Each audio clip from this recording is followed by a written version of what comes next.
All right. The Duluth Chamber is grateful to provide this offering free of charge to our members because of the generosity of our sponsor, the College of St. Scholastica Stedner School of Leadership, Business, and Professional Studies. And at this time, I have the pleasure of introducing to you our speaker for today, Julie Visger. She is the new Leadership Development Manager at Flint Group and an NCAA certified leadership training facilitator, a member of Flint Group since 2019. Julie is also a senior project manager and leads a professional services of project managers. Julie is a certified Gallup Strengths coach and works with various teams of all sizes to help highlight individual strengths and talents that one can bring to their team. Julie also leads Flint Group's culture initiatives and is a certified facilitator in DISC as well. She is also our former Fuse Council president, and she is an active member of our Duluth community and Duluth Chamber. This is intended to be a conversational session, so please do ask questions either by unmuting your microphone, or you can add your question in the chat. And like I said, there will also be time for questions at the end of our session. Julie, thank you so much for joining us today. And thank you again to the College of St. Scholastica Stedner School of Leadership and Business and Professional Studies. So take it away, Julie. Awesome. Thank you so much. All right. Well, I'm going to share my screen here. And then we can get started. I have seen some people pop on here, and so it's fun to see some people I know. And those of you that I don't know, welcome. Happy New Year. I always love the start of a new year and how much energy and all the fun that brings. Yes, today we are going to be talking about the importance of leadership training within our workplace and the culture that we want to strive for. Hopefully it's not going to be any earth-shattering. I'm sure you've heard it all, but it is going to hopefully let you think a little bit after the session and see what you want to bring to your company culture, what you individually want to bring to your teams. I know Jebba did an intro, so I'll just be quick here. But yes, I work with Flint Group, but you'll notice a lot of this stuff says RR46. Flint Group Agency is one of our agencies within our parent company, which is RR46. Just know if there's any confusion there, that's the reason why. So we just have like-minded marketing agencies across the country that all funnel up into our parent company. So here's a little personalized. I came to Duluth, played volleyball at UMD, and I think that's really where my leadership journey started. I worked for the NCAA in Indianapolis, where they have a formal student-athlete leadership program. So loved working there and getting to work with student athletes all over the country. And then recently, within our parent company, we've put on some leadership development work and curriculum for our staff. And then within the last year, that's my little son, Isaac. I know some of you have probably heard me talk about it, but yes, being a new parent and all those chaos and crazy things that come with that. That's me. And hopefully we can all get to know each other a little better today. So the agenda, I'm just going to talk through some statistics and findings of investing in leadership training. We'll go through like a sample leadership program that I do with our staff, just a couple topics, just to share with, getting our minds kind of wrapped around this idea if we haven't been through a leadership program, or we just, are looking for something to kind of improve our lives, improve our work situations. And then we're going to briefly talk about the importance of storytelling if we don't have the financial help to provide a new leadership programming within our organizations, but just how us as managers, leaders within our industries, that we can share and how we can do that by storytelling. I'll walk through a few assessment tools. So if you're thinking about wanting something new for your team, or you just want to bring some new life, some new air, We'll just talk through some assessment tools that are out there that I've personally used that I think is a good investment. And then why? Why are we sitting here today on a Zoom call learning about this? Why are we in our work 40 hours a week? Why is there so much important that I feel like, obviously I'm a very passionate about this topic, but why I do feel like it's very important that we as engaged individuals in our work take time to take on this leadership development work, whether that's for ourselves or that's for implementing within our companies. So I hope this gets you excited to learn a little bit more through this topic today.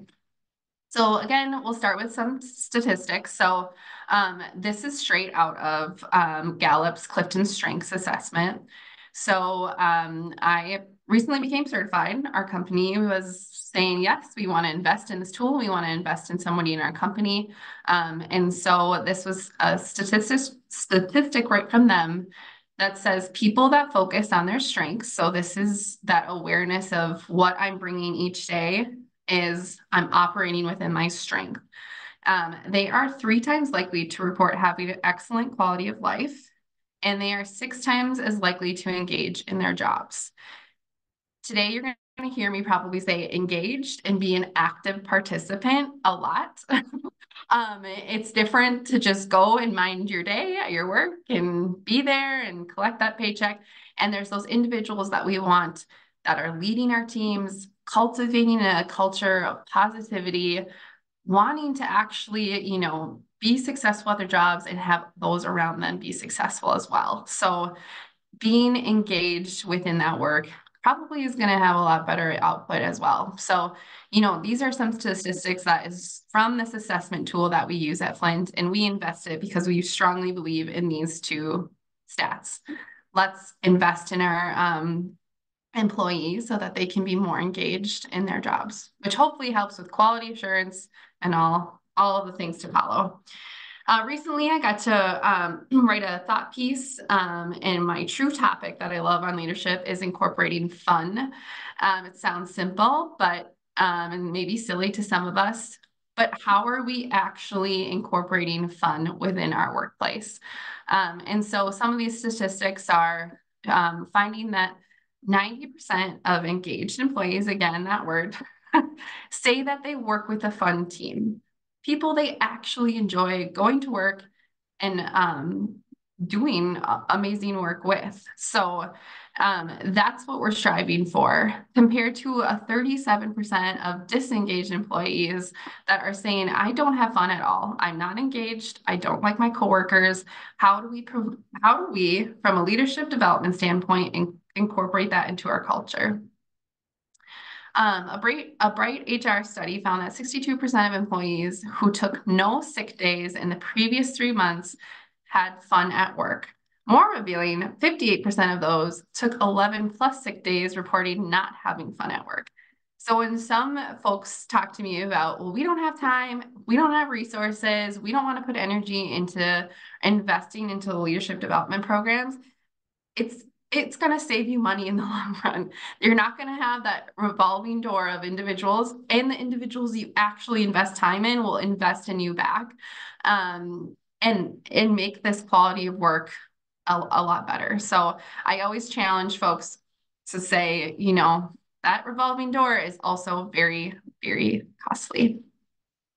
The last thing I'd like to point out, this is the next generation. I've been doing a lot of research, and we bring up the pandemic and we're even 3 years past that, but there's been a shift, as well as with the generation that's working. So as of 2024, there's 27% of our workforce that is Gen Zs. And they actually, 51% of those Gen Z's employees are more likely to prioritize health and well-being over work. This is also why we need to invest in company cultures. They list positive culture, mental health, and well-being benefits as a sense of purpose. This just makes me think of that new sick and earned sick and leave time. I need to do some more research on that, but that's exactly what people are wanting. They were wanting these mental health days, these well-being benefits. into their workplace. So how are we as a company going to look at that instead of just working in our same way? And so yeah, over the last decade, there's been an emphasis truly on improving that employee experience once they come and are willing to come back into work. Companies are eager to find either if it's investing in employees from an educational standpoint or investing in cultural ways, but offering a dynamic workplace environment instead of just like we clock in at 8 and you clock out at 5. The other important thing I see from this is, yes, we all want to be paid even like fairly, market, all of that stuff. But in those top 3 priorities, I would go on a limb and say that individuals that have that flexibility and that autonomy with their work schedule, that maybe they do want to get that workout in before they start. Maybe they have 3 children they need to like cart from point A to point B.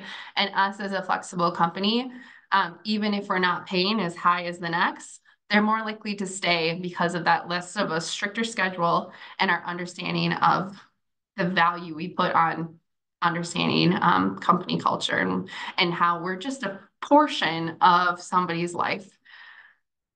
So yeah, that's what some of these statistics say. Any questions there before I guess I move on? If not, that's great. We're going to go into a sample of what I do with our teams at RR46. So there's a couple topics that we'll just go through. It's a book called The Twin Thieves and Having a Growth Mindset when we approach work. So at the end of all of this is my favorite book right now. I just heard of it last year, I think. But we're going to draw for a name. And so of one of you that will get to receive this book. So stay tuned. All right, so now we're truly going to change a little bit. You all are participants in this leadership program. Please encourage you to feel comfortable unmuting and participating, as well as if you don't want to unmute, I don't always love it either. Please feel free to use the chat, and myself and Jebo will be monitoring that as well. So at this point, I will ask us to go on camera. I know all of us don't love that, but please share your camera. It's only a short time, and then we can go back to just learning and listening about the rest of kind of these topics. So I'll just give everyone a second. Awesome. Hey, everybody. Fun to see your faces now. Okay, so hang on there. We'll get started. Okay, so put yourself in. You signed up for leadership programming, and here we are, day 1. Here's the expectations of you all. We're asking that you push yourself to learn and to grow and step outside of your comfort zone, which we already have by turning on our camera. Yay. Be engaged and focused when we are working sessions. So if you have a dual monitor, please do not be looking at work. We're here for the next 10 minutes.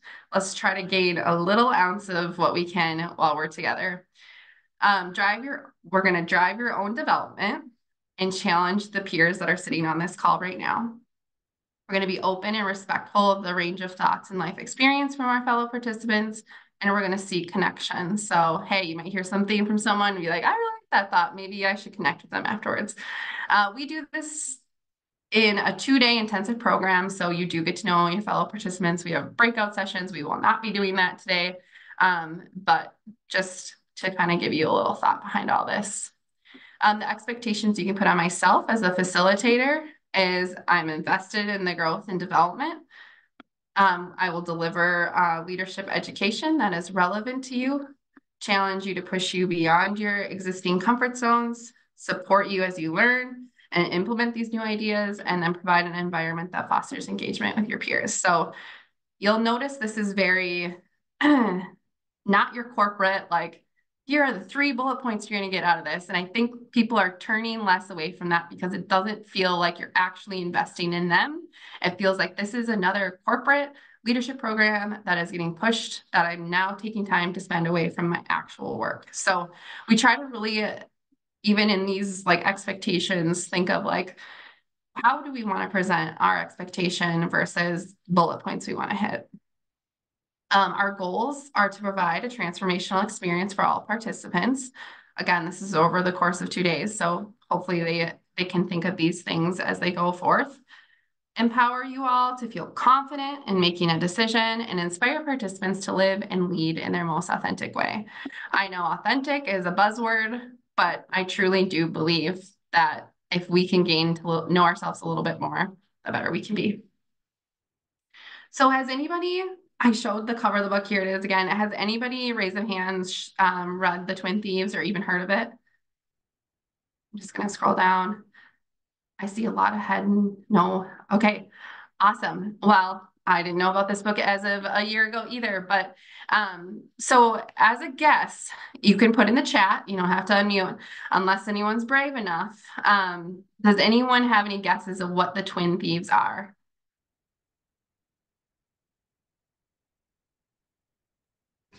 I would guess one thief would probably be time. Okay, that's a good guess. That's great. Time and money, Yep. maybe? Time and money. It's probably right up there after you find out what these two are. But yeah, I see some other guesses in the chat. So in this book, the Twin Thieves, these are the Twin Thieves. They are one, the fear of failure and the fear of judgment of others. So half of the time that we do things, it's because of those two reasons. I'm scared of failure and I'm scared of judgment from other people.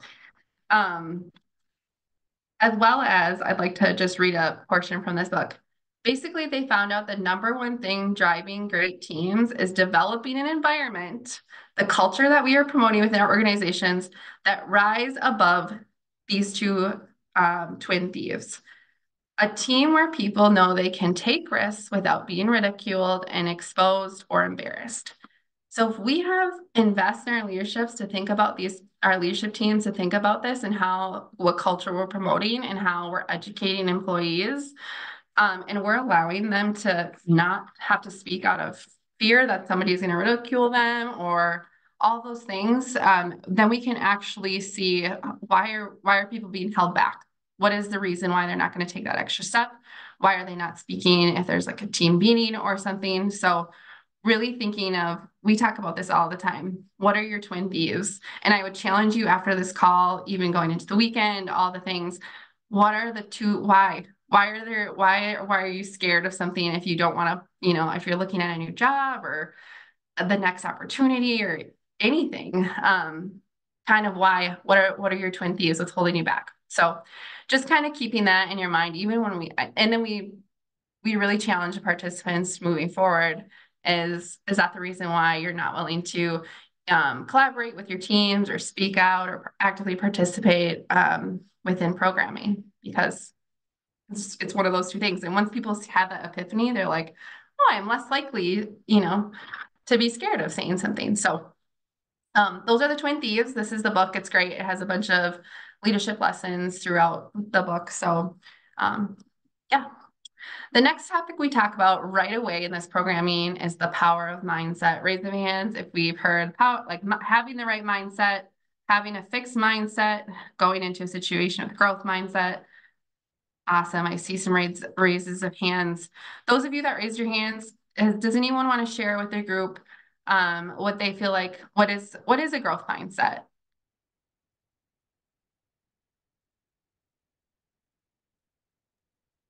Open to opportunity. Open to opportunity. Absolutely. What else? Excuse me, open to change. Open to change. I heard it Absolutely. described as no belief in can't. There's always a way to do it, whether it's a convoluted solution or not, it still can be a solution. Yeah. Yeah. Solution focus instead of, oh, this is just another problem I have to face. Yep. I think listening to your team, because there could be different generational ideas, and depending on your ages, we all have different ideas. So hearing all those ideas are really great. Yeah, and not having like that negative connotation right away. Yeah, we always, absolutely, you all are correct. So this is, we talk about a fixed mindset versus a growth.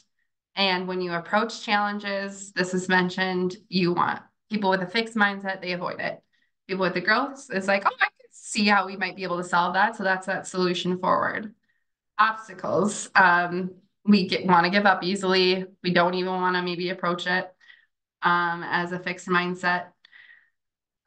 Criticism, this is a big one we're finding, is this fixed mindset. You can tell, I'm sure all of you are racking your brains right now with people you work with. You're like, that person's the fixed mindset on our team.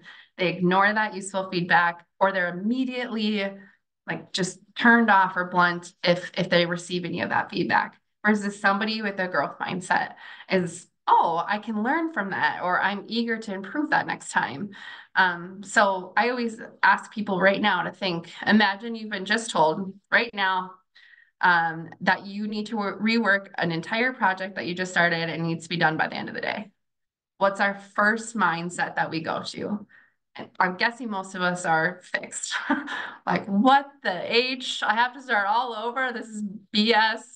You know, going through our first initial reaction in our brain and pausing after we learn about this is, all right, okay, sure, I'm upset. I don't want to feel the pressure to get it. I don't want to feel this pressure to get done the second time correct. I'm feeling tension, I'm feeling stressed. But then really training our mind to think about, okay, take a breath. How am I going to now improve for the next time I do this? And I want to learn because I don't want to have to ever do a project again over again. So how can I do it better the second time around? So we really talk about, like, we bring up examples and we just really talk about this of like, even just look at your calendar for today. What are there meetings on your calendar that you're like, oh my God, I do not want to go to that meeting. I do not want to have to. And how can we change our mindset so that we put the onus on ourselves that I'm going to not approach this meeting with this avoiding or negative connotation, but how can I approach this meeting with a growth mindset? So that's what we really talk about, and kind of the first topic as well, because I know leadership development work isn't always everyone's cup of tea. But if you can break down those barriers as to why, is it one of their twin thieves? Or is it because they just approach everything with a fixed mindset and this is the first time they've actually been like, oh, why do I approach something like that? Then we've already, broken those walls down. So I'm going to share this video. It goes a little bit more in depth in mindset and how we as individuals can train ourselves to be better with these two.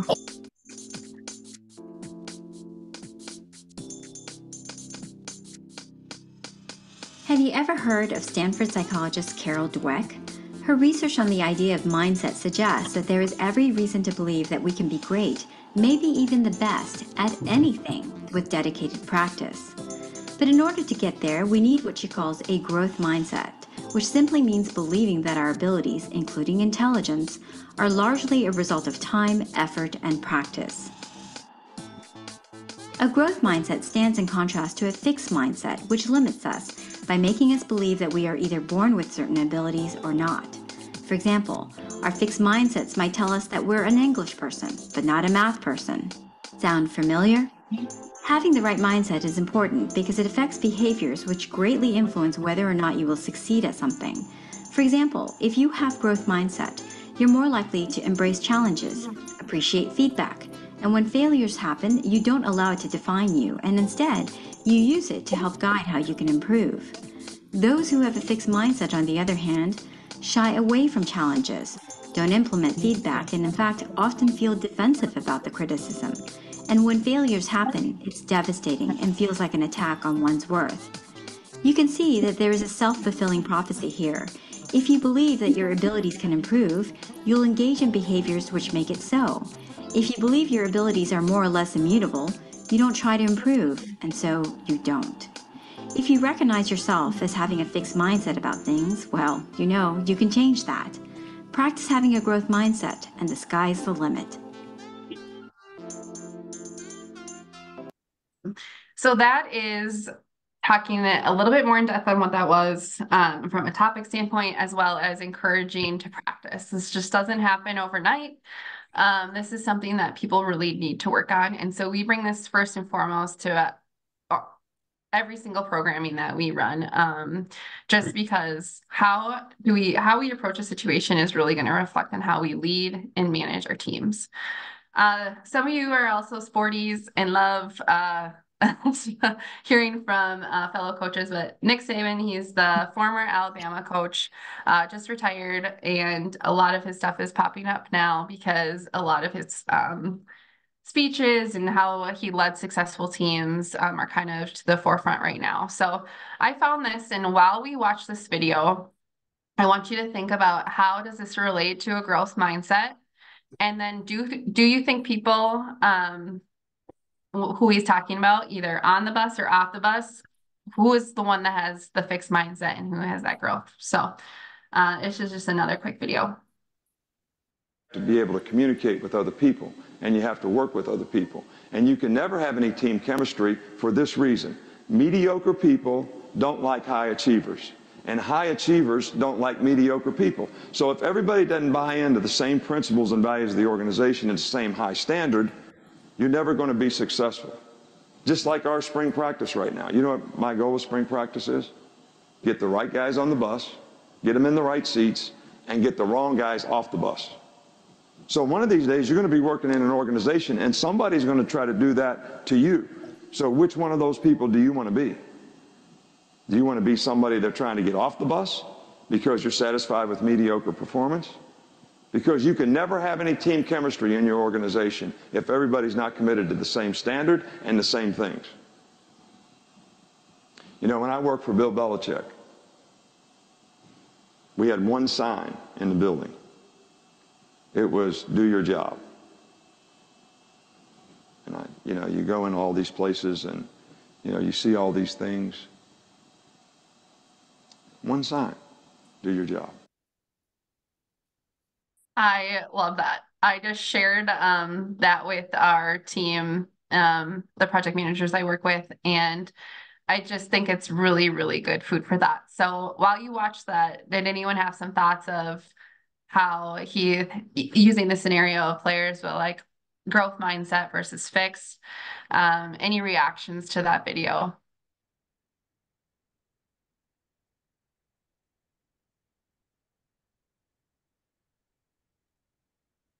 So, no worries.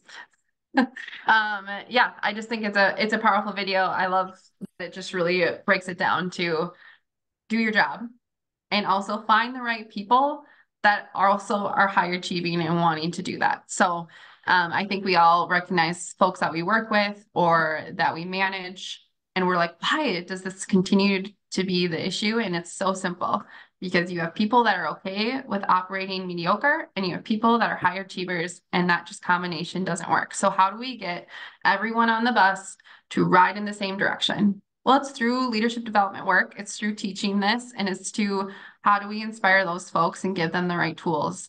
And so, yeah. To end our sessions, we always end with a quote. We start sometimes with a quote, we end. It's just some time for reflection. It's time to just really, have some food for thought. So here we go. Change can be tough, but I never heard anyone say it wasn't worth it. So just thinking that if there's a change in your environment, if there's a change within a system, a software that you're working in, it's going to be worth it.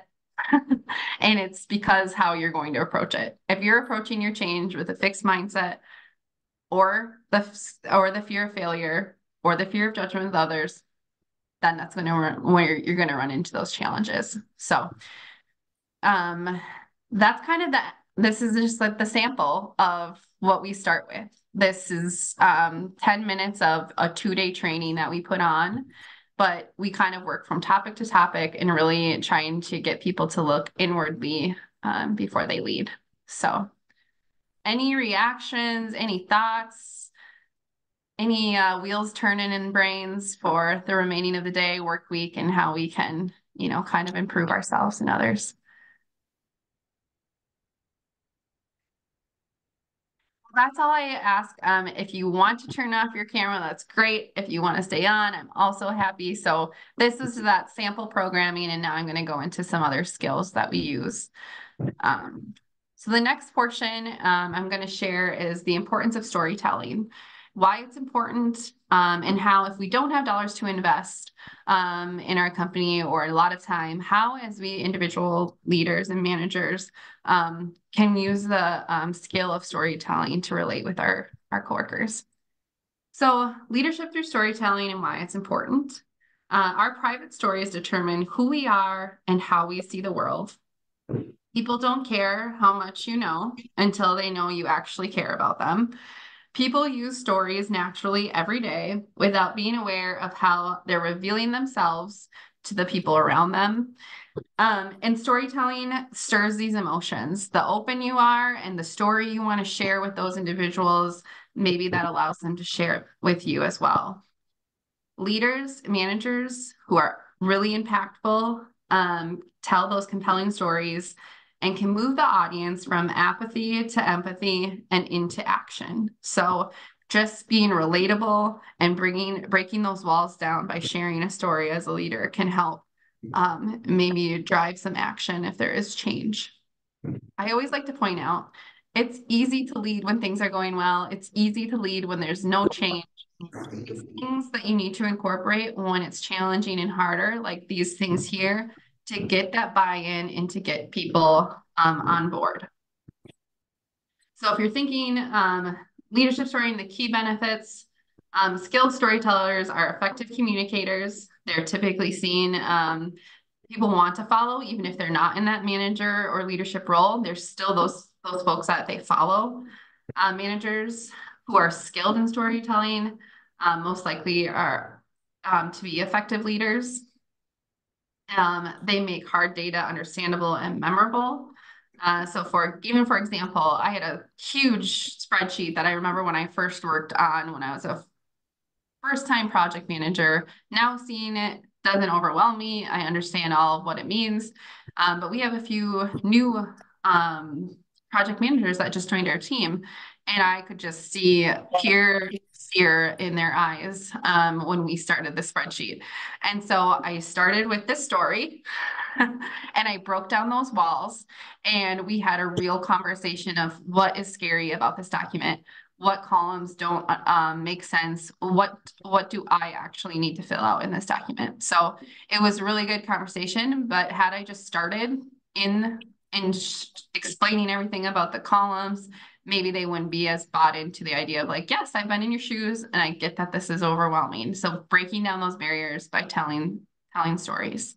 We also trigger emotions in the listener. So if I'm emotionally invested in things, or I can see that my manager is emotionally invested in myself, the more I'm going to listen and provide action from that.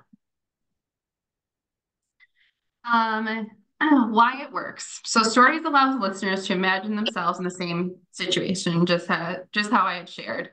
It's connecting people at the human level versus process and project oriented. It's humanizing how we train, humanizing and how we operate with each other.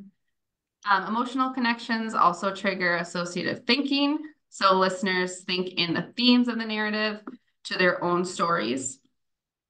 And then leadership versus management. So we have managers and we have leaders. And sometimes those aren't always the same thing. So management is usually about maintaining status quo of the organization, maybe making sure we all are successful or meeting goals for a company.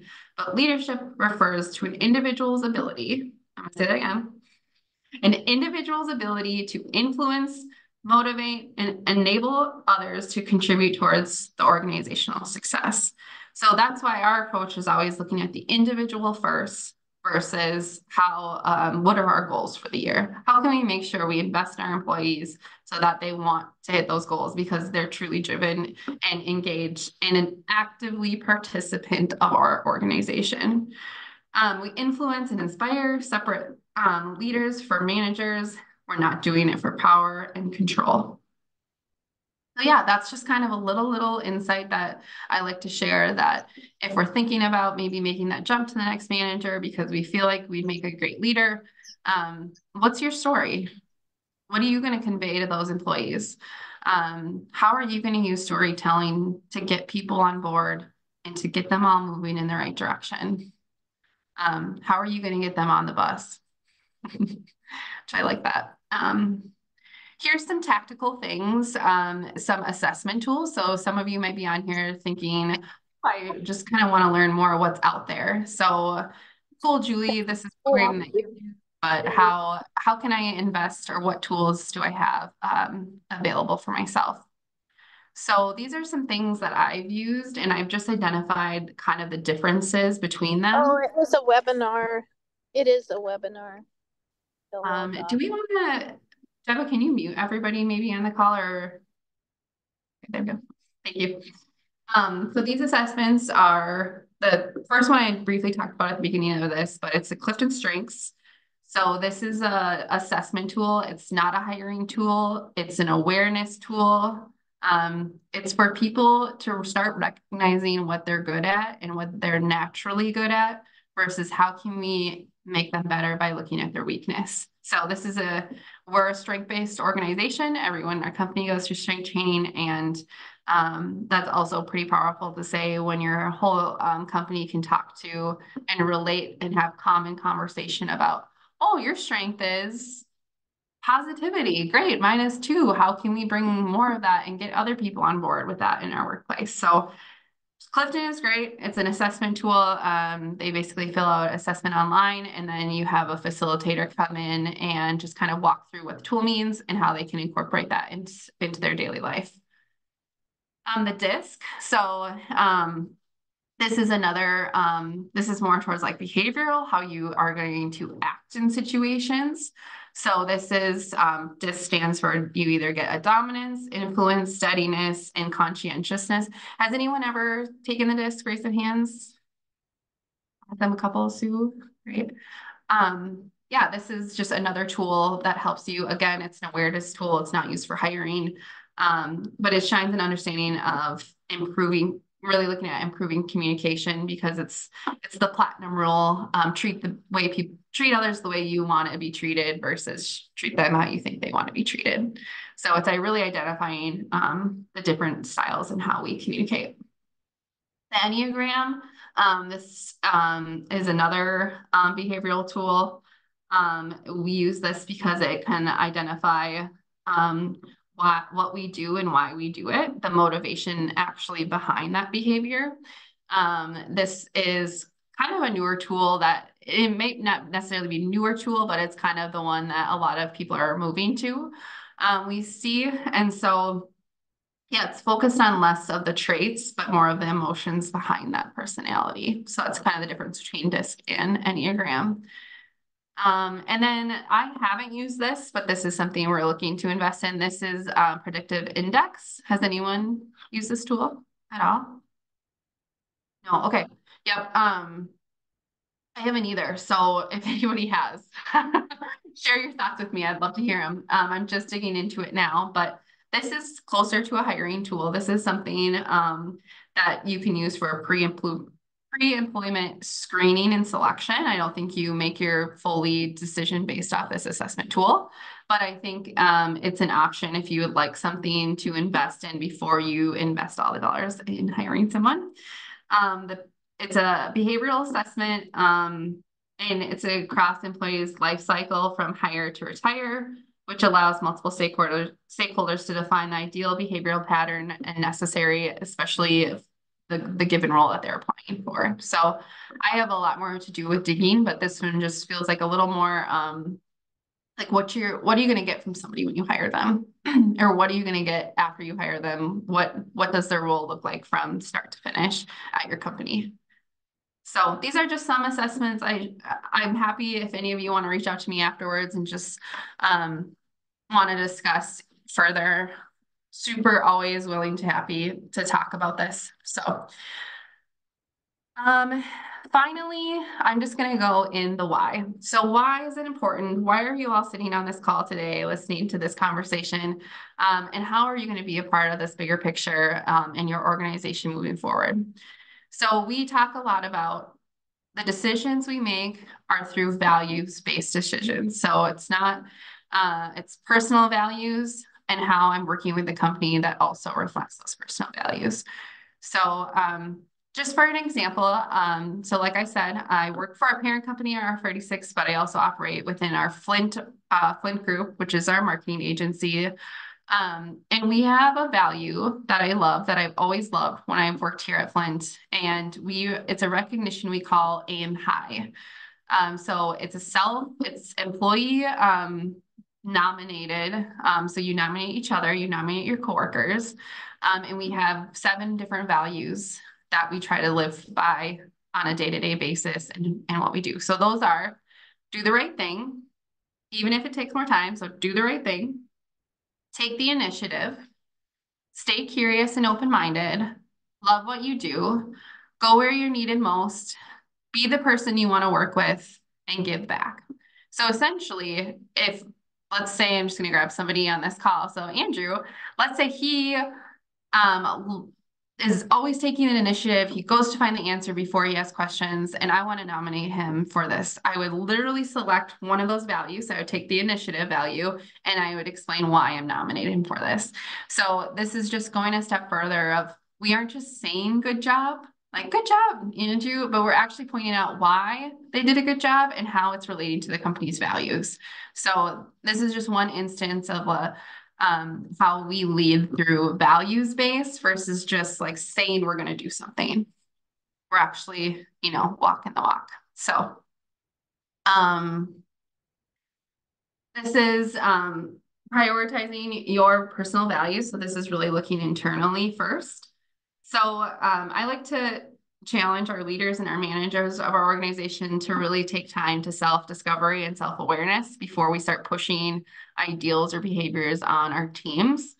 And so step 1, identify the times in your life that you were the happiest. So we always have them journal, think about this a little bit and say, seriously, when were you the most happiest and why? And so we have them jot it down. Identify the times you were most proud. Jot it down. Identify times you were the most fulfilled and satisfied. Jot it down. Determine your top values based on your experience of happiness, pride, and fulfillment. So really, this is like 4 different ways of saying what has made you so happy in your life, or why have you choose the career that you've taken. And then we challenge all of our folks to change your life to change it into your company. So even if you're doing this practice, you're like, I know I've got this figured out. I'm in a career that I love. I'm working with people I enjoy. Okay, now I'm going to challenge you to use these steps and identify the times in your business, your organization, that we were the most successful, or that we were operating at the highest levels. Okay, now I'm going to identify times that we were the most proud of our company. What were some things that we did? And once we start identifying that from an organizational standpoint, we start seeing that those are aligning with the individuals that we've tasked to lead our organizations. And when we get that on the same page, that's when you're going to find that success. And that's probably why we're at a point where we value leadership programming so much here, because it's the self-identifying first. And then it's like, okay, I know who I am. I know what I want to be about. Now let's do that from an organizational standpoint. So challenge you to do that activity. I think, Jebba, you send this out afterwards. I'm happy to share this presentation or PowerPoint if you want some of these just to jot down, or if you'd ever like to chat. So we look at your authentic self. So our self-awareness. Many leaders, especially early in their careers, are thinking they need to climb that ladder. So they're starting to establish themselves in the world, and really do leave little time to no time to self-explore what they actually want. They're striving for maybe money, power, status, thinking that they need to be a manager because that's what society says. They soon find themselves missing something. And this missing something is where we're filling that gap of creating a culture that people want to come to work and want to be engaged at. How can we set ourselves to receive and accept constructive criticism with implementing those ideas such as growth mindset? How do we, this is what I love, and I will always say that, how do we, instead of getting bitter, how do we get better? It's such an easy statement, but if you break it down, like, how am I reacting to criticism, and not in a bitter way, but as approaching it as how are we going to get better? And then again, these tools that we learn about ourselves. So if you never spend time, you never fill out a strengths assessment, you never fill out a DISC assessment, you're never doing that self-discovery, how are you going to know what your strengths are? How are you going to apply those strengths into your work? How are you going to be better for those employees that you're working for? So, you know, I really talk about bringing your authentic self to the table, and making ourselves figure out what it is that makes us tick. And what are, and how are, why and what projects do I go the extra mile for, and really doing that self-discovery. Actions express priorities. So words cost nothing. Actions can cost everything. If we say we're going to do something and we do it, odds are people are going to follow us. If we say something we're going to do and never follow through or never hold anybody accountable, that can cost you everything. And that's a manager or a leader in our organization that people are not truly following. Those are the people that need to get off the bus. This is a big difference between, there's a big difference between what people say and what they actually do. I'm at fault of this. We can never believe somebody is perfect at this, but it's true. We say and what we do can be very, very different. We tend to reason on a higher level than we act. So I hold people to maybe a higher standard than I'm actually acting myself. And that's again across the board, and figuring out why we do that. Let your values and your passions guide your main messages. So, you know, what am I putting out in the world? What are my values? And why am I, you know, leading within this way? Because I'm passionate about X. I'm passionate about, you know, creating the future leaders through blah, blah, blah. Like, do we have those statements that we share with our teams? Do we have, you know, thoughts even behind the way that we want to manage? Or are we just placed in this position and then said, good luck, go have fun? So just some food for thought here. So today I am wrapping up this conversation. So of course I need a quote, but here's some more thought. Find a job you enjoy doing and you will never have to work a day in your life. And I truly, truly believe this. I know sometimes we aren't always benefited the financial support of always wanting to do what we enjoy, but how can we incorporate that into maybe our current roles, or maybe it's elsewhere. So yeah, think about, and this from a leadership standpoint too is, you know, how are we investing into our employees and giving them, like, I truly do feel like people love learning and getting to know themselves and improving in their jobs. I don't think people come to work every day and say, I'm just going to be really crappy. I'm just going to do a mediocre job today to get me through. Like, okay, that's a waste of 40 hours for yourself and a waste of 40 hours for the people that work with you. But how are we, you know, giving people that voice, or how are we investing in them? And that's what we really look at. So how do we make the job not feel like a job? How do we incorporate fun into the culture? How are we looking at that if we're part of our organization's HR team or leadership team, all those things. So I'll leave my email as well as Jebba. Feel free to send it out. Always happy to chat with anybody, but I'm just going to leave you with a few final things. So a few challenges to start identifying when and why your personal twin thieves pop up. The fear of failure again, and the fear of judgment of others. What is holding you back in your current role? What is holding you back and maybe something else in your life? Secondly, are you an individual that is going to be on the bus or off the bus? Are you going to continue to operate in a mediocre way, or are you willing to take that extra jump and strive for also being around high achievers? So how do we get the folks that are on the bus to continue to move in that right direction? And how do we use the right mindset to do that? And finally, again, I know it's a pump word, but lead with your most authentic self. Truly use the skills that we've learned today. That was very short, but how am I leading with a growth mindset? How am I not using the twin thieves? And how am I going to use storytelling and making decisions based off values-based decisions and developing the next generation of the folks that I work with. So yeah, big challenges. It doesn't happen overnight, but hey, it's January 2024. Why not start, right? Why not start investing and figuring out what I can do in the next quarter, in the next half a year down the way. Even if it's just self-discovery this year, and then it's implementing it within your organization the following year.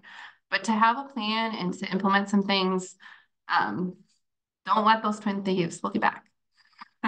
So that's all I have. I'm eager for questions or any thoughts. Hopefully we feel a little empowered through the rest of this day and fired up to get on our merry way. But yeah, if anyone has any questions, Jebba, if there's anything in the chat, let me know. Yes, I will definitely monitor. And yes, thank you, Julie. I'm just writing all my notes down and stuff for myself. And I love how you shared about prioritizing your values from an organizational standpoint. A lot of us think individually first versus what is best for our company. So I really like how you honed in on that for sure. Yes, please. Anybody have any questions or comments or takeaways for Julie?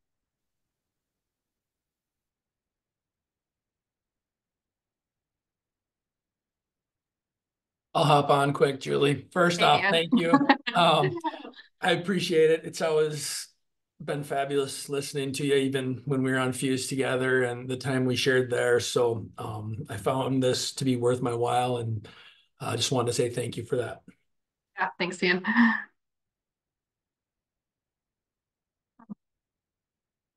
Oh, well, I'm just going to end the show.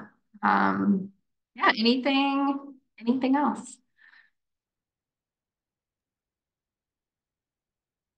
All right, Jebba. All right. So, as a gift from Julie, she is going to gift a lucky participant the Twin Thieves book. And our winner is, drumroll, Christopher Hennigan. Congratulations, awesome. Christopher. You. Big day. Go buy a lottery ticket or something. I know. Come on That's down. awesome. Hey, Christopher, will you either send Jebba, or Jebba, will you just send his email to me and I'll connect with you and just send you the book somehow? I'll connect with you. So Appreciate you. Thank you. Yeah. all right. Well, this concludes our webinar. Thank you, everyone, for participating. Julie Visger, again, you can definitely contact her. I'll send an email of her email address if you have any further questions. And thank you, Julie, for kicking off our educational series here with the Duluth Area Chamber of Commerce. Thanks, everyone. Have a wonderful afternoon. Thank you. Yeah, have a great day.